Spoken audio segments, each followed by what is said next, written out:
So kung napay pangutana diha, tawag mo unya atong tagaan og pagtagad kana nga mga puntuha. Okay. Dirita sa usa ka gitawag nato og pangutana nga na latid diri igsuon matud pa niya diri.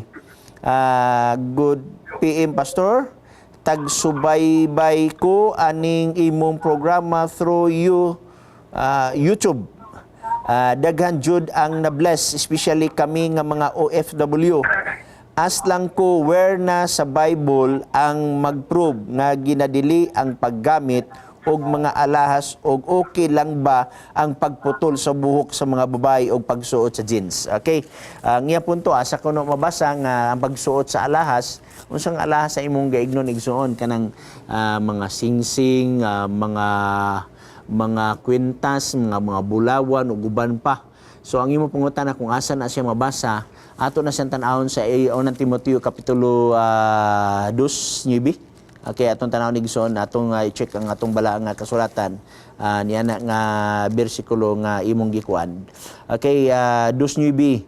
Usab nga ang mga babae magmaligdong og magbinuotan sa ilang patahom sa ilang kagalingon pinaagi sa pagpamisti nga maugdang dili pinaagi sa buhok nga sinalapid og bulawan o sa mga mutya o sa mahal nga sapot. So imo makita igsuon nga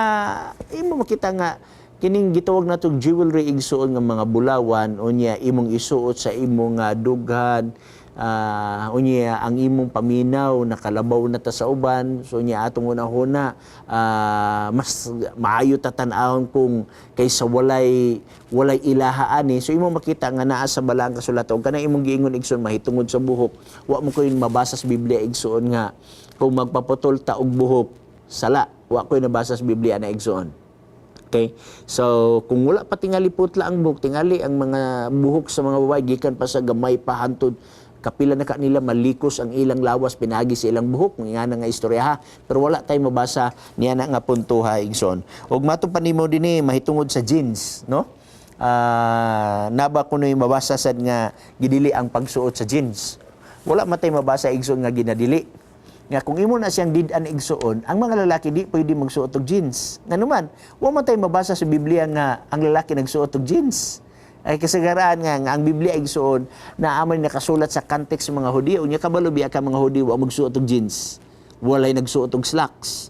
Imo makita ang suot sa Hudiyo nga mga lalaki sama sa babae. Nagkalahi lang kay ang babae adunay mantol o guban nga mga nadugang diya sa ilang sinina. Pero walay kalahian kay nganuman kung tan-aw nimo ang mga Hudiyo during sa panahon kang Jesus Christ igsuon, mura magyapon na siya og saya. Nga ang pangutana, ang mga lalaki asa nagkuha na ng jeans. Wa man tinabasa sa Biblia nga naay jeans diri. So, unsay mo pasabot ang laki di pwede magsuot og jeans. So, kana siya igsoon nagisgutan na siya og mga cultural view, no? Mga kultura nga naa sa matag usa ka lugar. So, walay sala niya na. Unya wa man sa ko kakita igsoon og babae nga nagsuot og jeans nga iyas lalaki.